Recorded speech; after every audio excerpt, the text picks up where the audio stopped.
Great days and glorious victory. My name is Spifflemonk and... The camera turns on, showing a most spiffingly dressed Spiffle wearing a top hat, overcoat, and a monocle covering his left eye. To top off the ensemble, he is sitting in a large fancy couch, with a very fancy-looking selection of teacups, a pot and a tea cozy and a selection of biscuits on a side plate sitting on a fancy-looking table. Welcome, to my Let's Play. Today, as you can probably guess, we have the famed and acclaimed factory building game, Tea Empire Simulator. The game screen starts, showing the logo for various tea companies such as Rooibos and Yorkshire Tea, followed by the game logo, which is a fancy-looking tea cup. The menu starts, showing that it's a satisfactory type game, with first-person perspective and large open fields to build in. I was told that wearing this outfit and carrying these lovely tea things is the only true way to play this game. Like a true gentleman. Apparently. I like this. It feels right. Anyway. Let's get started. Spiff starts a new game and is thrust straight into the game, and who better to introduce him to a game about tea than the spiffing Brit himself, playing as voice for the game's narrator. Hello ladies and gentlemen and welcome to the greatest game to ever be made in the history of games. Tea Empire Simulator. Yes, the game where you get to play as the most powerful empire that ever lived and make the greatest beverage ever made by man, tea. Before I introduce you to the game and let you get started, I am going to lock your controls and force you to listen to me for a few moments as I thank Coffee Stain Studios, Yorkshire Tea and Rooibos Tea for sponsoring and making this game. Spifflemonk stays still and listens to the voice of an extremely dapper chap and smiles as he, in a very gentlemanly way, takes a sip of tea. In any case, I shall not keep you any longer. You will be forced to take a quick tutorial so you can understand the basics of the game and get started making glorious tea. The game starts and Spifflemonk reluctantly puts his teacup down, and quickly finishes the tutorial. The game starts simply through wandering around, collecting bushes for fuel, digging or for materials such as copper, iron and stone. Spiff, getting used to how human building games are now, quickly gathers up some resources, setting up basic production facilities for some needed materials for expansion. This is quite nice. No enemies, no warriors, no giant bugs. I like it. Now. I have the basics done. How do I start making tea? A research console. Now let's see what. Aha. Spiff finds the central console in his base of operations and opens up the tech tree, similar in design to Factorio's tech system.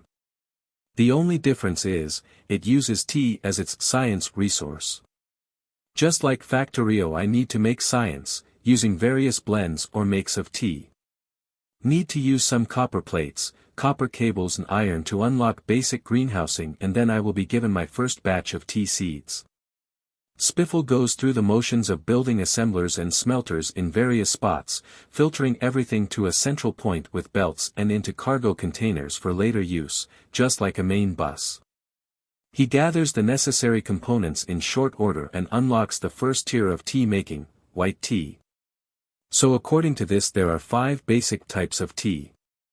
White, green, oolong, black and pu'er tea, plus some flavor and blend-specific teas, and along with that some branded teas. This is a lot more complicated than I expected. Spiff looks at the empty cup in his hand and shrugs, resuming his game with gusto as he builds the first tier of greenhouse. After manually setting up some power to it and connecting a weak water pump to fuel it, the first batch of tea leaves is produced. Yes. Tea. Lovely. Now to actually process it. Now let's see what good God. 7 different types of blender for this. This is a lot more complicated than I expected. Well, here we go then. Spiff begins the laborious process of setting up a new factory floor for processing the new tea. He sets up a few more greenhouses once he gets more seeds and starts mass-producing tea leaves. The first line he sets up is made for the basic white tea. Right, this is complicated. The basic tea requires a sorter, which sorts out the tea leaves by quality and type, then has to go through a withering machine to age the tea leaves out. After that it goes through an oxidizer to reinvigorate them for flavor, then a heater to bring out the flavor, apparently. Then it goes through a dryer machine to dry them out completely, then they have to go through a crusher to crush or roll them into various sizes for use. After that I have to package them and poof, tea science. Spiffle enthusiastically engages and gets to work, building the first production line of many, all being fed with other machines mining ores. Now apparently this also requires other resources like iron and copper for maintenance. So I guess it's a good thing I set that up already. Now, belt splitter here, into maintenance hatch here. Spiffle goes through the motions of factory building, and after an hour of work, the first batch of tea science appears from the end of the assembly line. Spiff looks at it, it's a group of 8 large jars, full of freshly brewed tea. Ooh! Look! It even has steam coming from it. I can almost smell the tea. Right now I need to pipe this into a device called a space elevator and then send it up for delivery. Let's see, batches of 80. What are the other tea types for then, Spiffle looks at research screens and UI menus for some answers. Oh. I see. That's how it works. The 5 basic teas offer 1 point for each jar, which means 8 per patch, and 80 per unit sent up the elevator. The blenders and extra processors are used to make Darjeeling, Yorkshire, Ceylon and other blends which give more tea science. 10 points of research per jar, apparently. The brand blends though, give 50 points of research per batch of 8 jars. Good lord. I need to do that then. Spiffle immediately gets to work but has to stop midway through building my greenhouses. He gets a bit frustrated as his normal resources such as iron and glass have slowed. He goes on the hunt for new resource nodes and encounters an enemy in the game, an American dressed in colonial pre-Revolutionary War attire, holding a musket. What in the God's name is that thing? Spiff can't really do much but stays out of its aggro range. I have seen something like this in a human history book. Was it something about Boston or? The mob spots Spiff, fires his musket and then charges Spiffle with the bayonet on his rifle. No taxation without representation, it screams as it charges at poor Spiff. I don't have any weapons. No, leave me alone. Spiff runs away and tries to lose the mob as it charges him. Spiff takes damage from the musket shot but thankfully manages to escape the bayonet and retreats back to base. He checks his research tree and finds the weapons. A blunderbuss and a cavalry saber are the 2 weapons available. Blunderbuss? And a sword of some kind. Okay then. Let's see. Need 100 tea leaves, 50 iron plates, 50 iron rods and 10 copper plates. Right, let's do that then.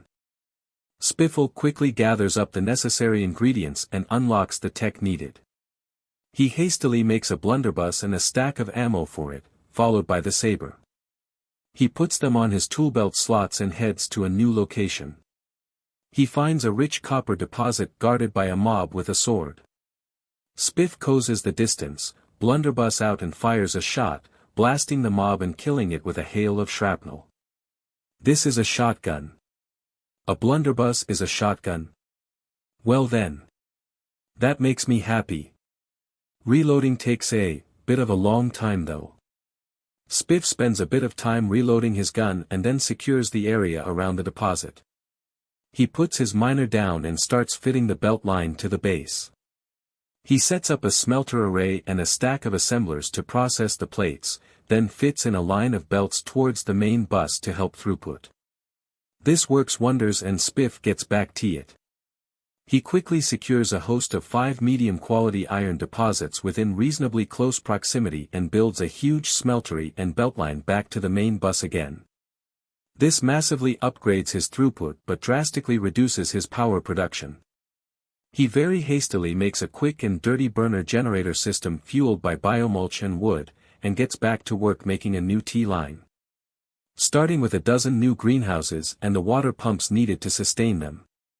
He gets very giddy as he sets up the lines for more producers and within an hour manages to unlock the next tier of equipment.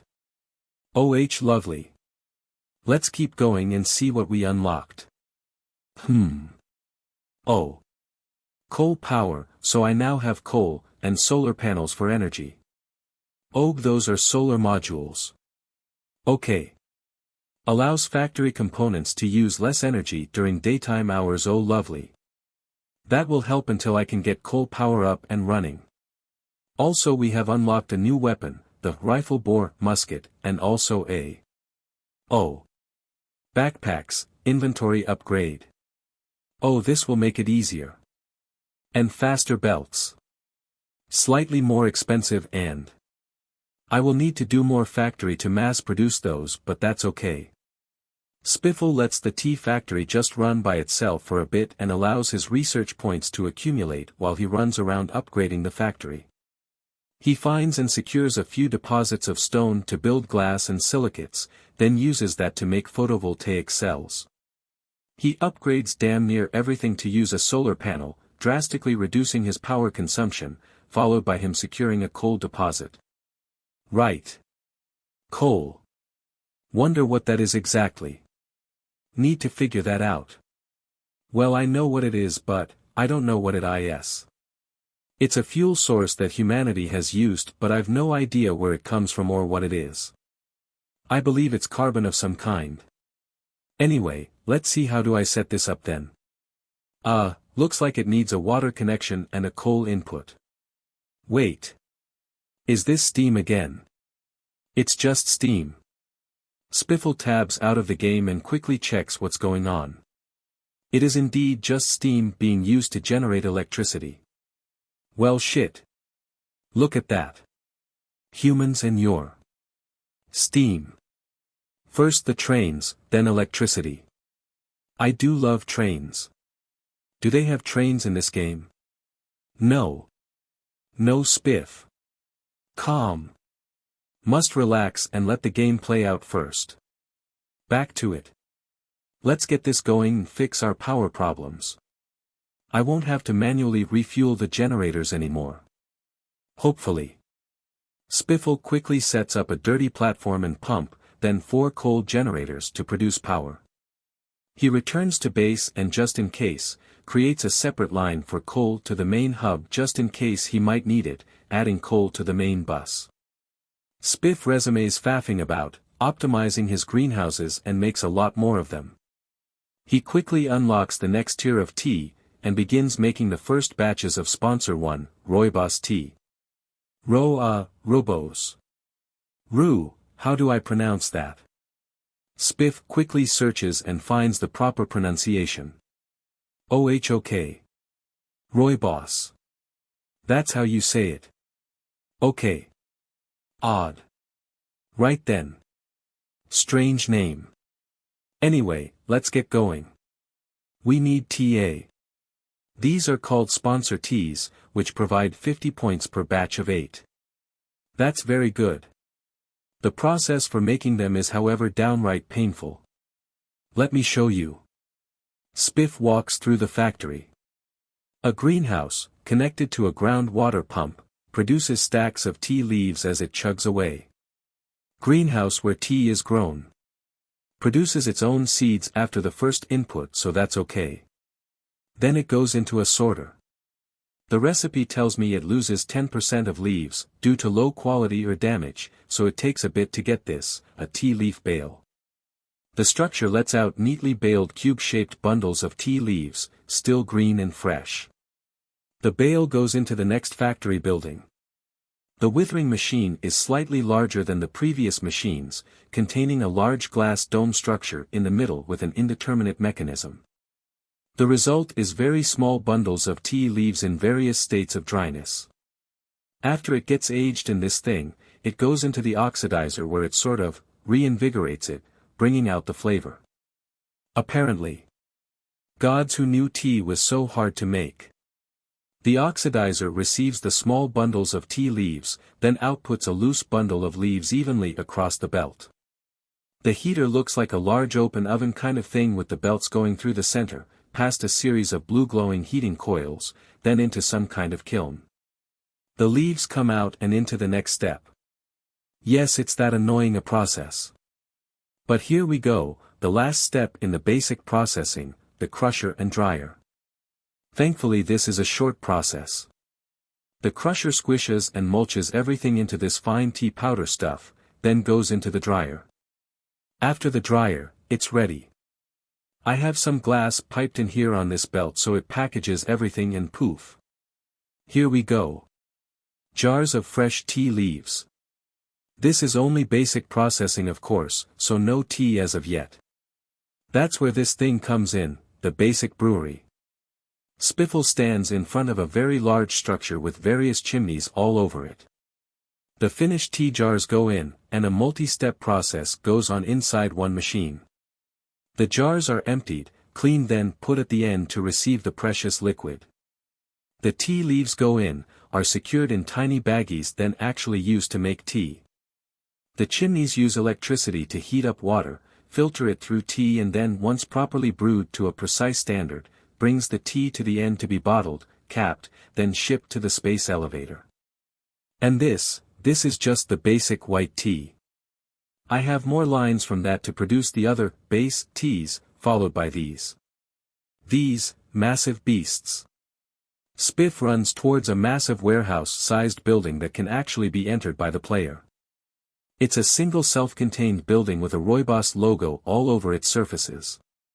It takes iron, coal, processed tea leaves and silica. The massive factory facility uses the iron to make lids, the silica for making fresh bottles and biomass for use in paper for the labels.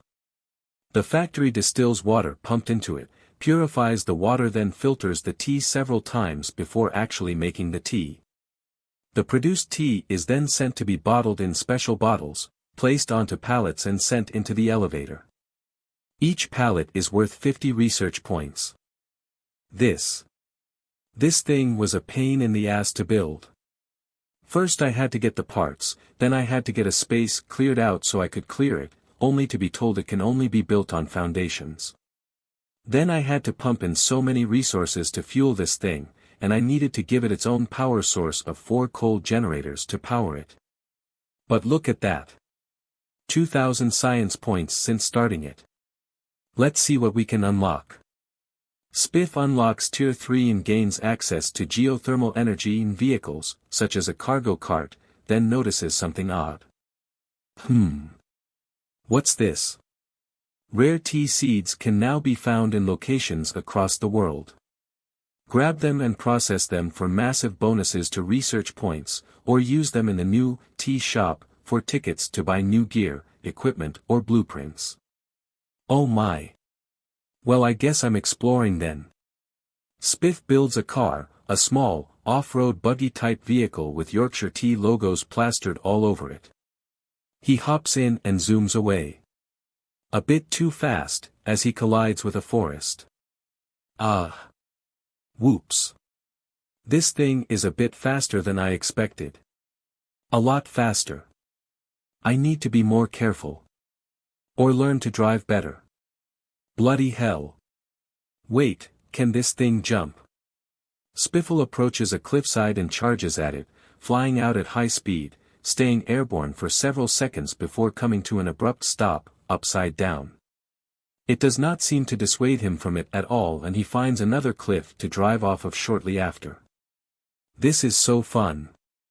I wonder if there are any car games I can try. Spiff charges across the landscape and jumps off a few more cliffs just because. He quickly discovers the glorious power of vehicular manslaughter, and kills a mob with the jeep in a panic. Spiffle gets that signature look of demon eyes he is so well known for. Destroy. Spiff goes a bit crazy and spends the next hour's worth of gameplay simply finding mobs to perform hit and runs on, wiping out every mob on the map in quick succession. Unfortunately Spiff goes too far, too fast, and ends up 40 kilometers away from his base with no idea how he got there. Oh. Oh dear. I am. How far away? 40 kilometers. Oh no. This is. Oh bugger. What did I come all the way out here for anyway? Oh that's right. Special tea. Spiff gets back to driving and finds a grove filled with elaborately decorated trees with tiny white flowers around small bushes. Spiff approaches one such bush and gets a new item, Awabansha tea seeds. Awabansha. HM. Unusual name. Must be from an obscure part of the Terran Federation. But anyway. Let's see. Codex unlocked. This tea is fermented with lactic acid bacteria on Japan's Shikoku Island and is a pickled tea leaf salad from Myanmar. Traditionally, lafit in Myanmar is consumed as a salad or condiment with a meal. Awabansha, on the other hand, is consumed as a beverage. What makes this tea unusual is its processing methods. Oh. Oh my, that's delightful.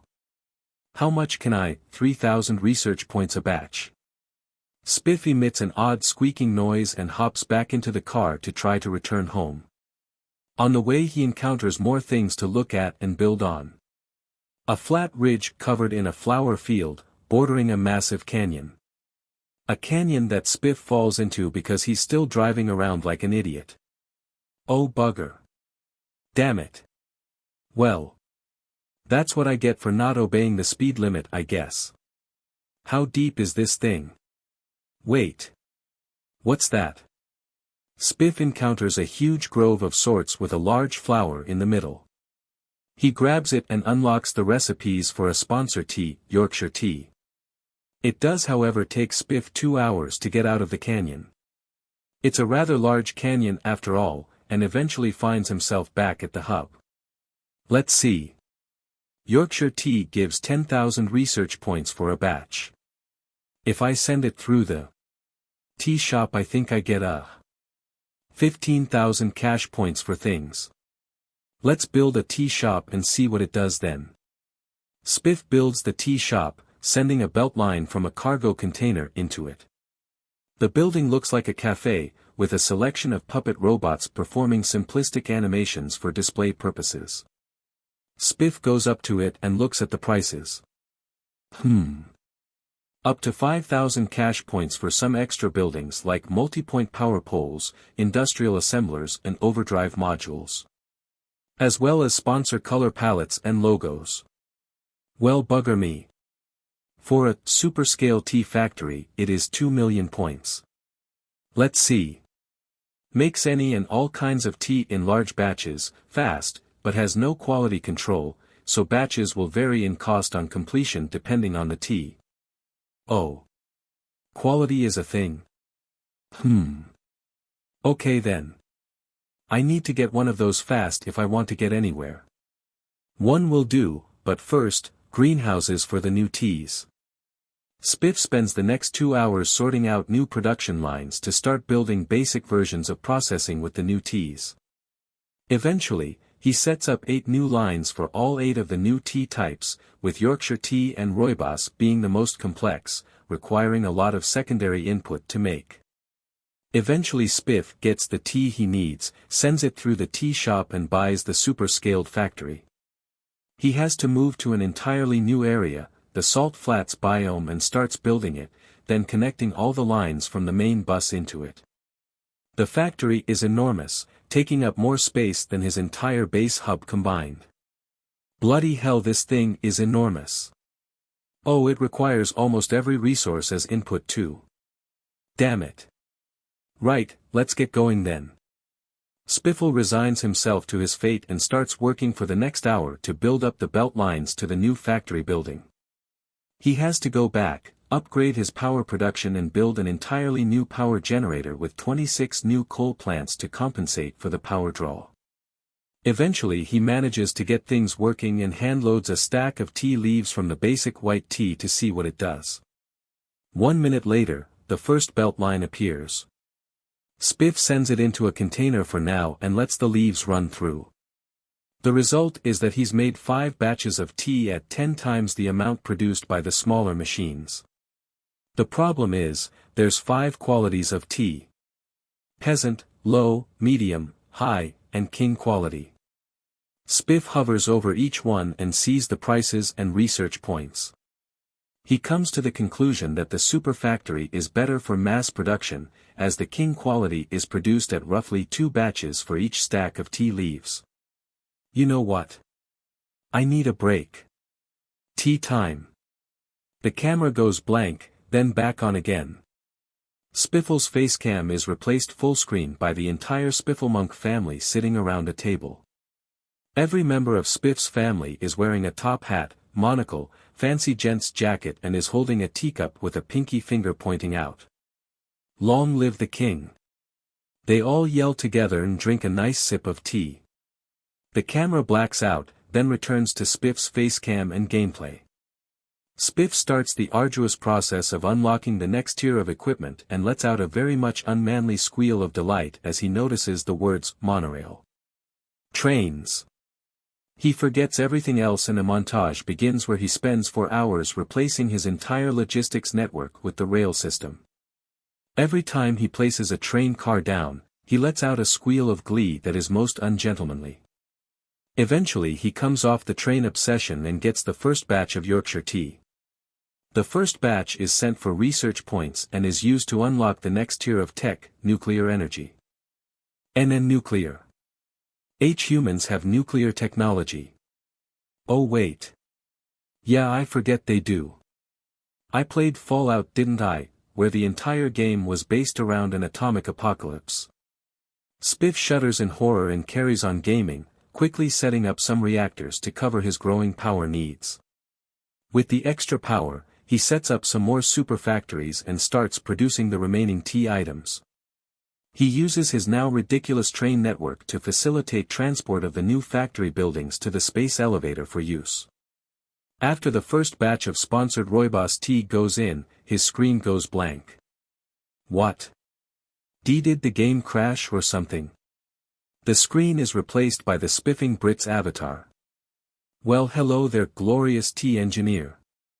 Thank you for completing the tea factory. This message is to inform you that you have beaten the game. Yes, lovely. The entire purpose was to create a factory that produced all of the teas.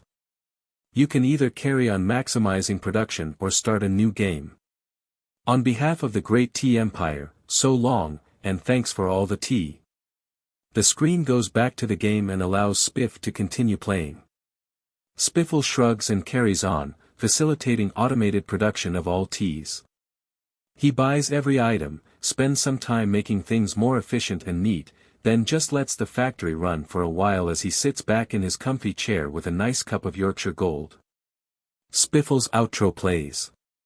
Top comment, LOL OMFG, the scene with you and the fam having tea broke me. I got in trouble with my boss because I couldn't stop laughing.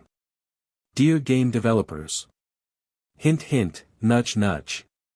Make a factory game about tea.